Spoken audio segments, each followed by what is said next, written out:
She's 36, a successful stockbroker. On the outside, high performing, smart, attractive. But on the inside, she's collapsing. Every day is a battle between the face she shows the world and the chaos she feels within. Today on Psychology Threads, we dive deep into the psychology of hidden depression, unresolved trauma, and the therapy that could help save her, and maybe someone you know.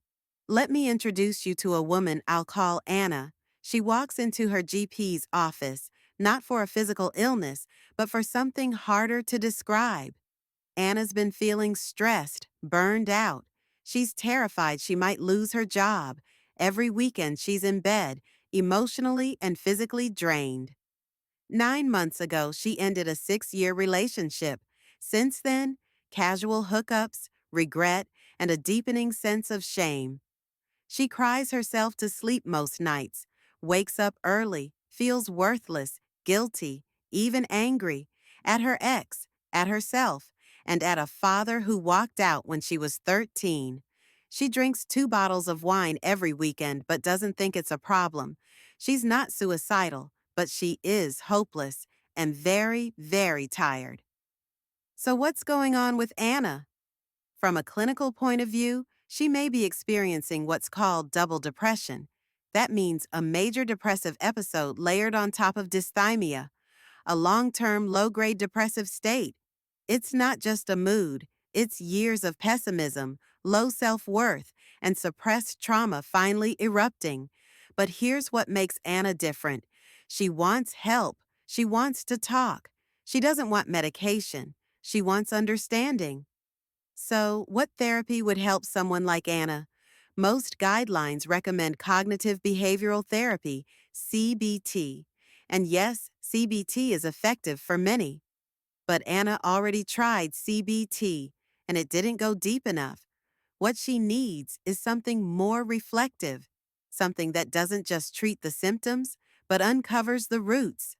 Psychodynamic therapy.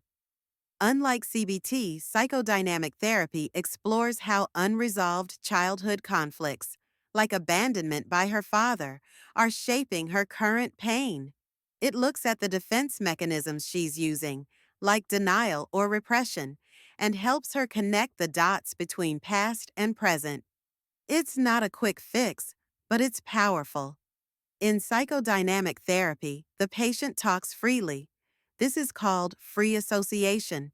The therapist listens, not just to the words, but to what's beneath them. They analyze transference, when the patient projects emotions onto the therapist that really belong to someone else, like a parent or partner. Through this process, Anna might start to see how the guilt over her abortion, her rage at her father, and her self-hatred are all connected. In time, she can learn to process those emotions instead of letting them control her.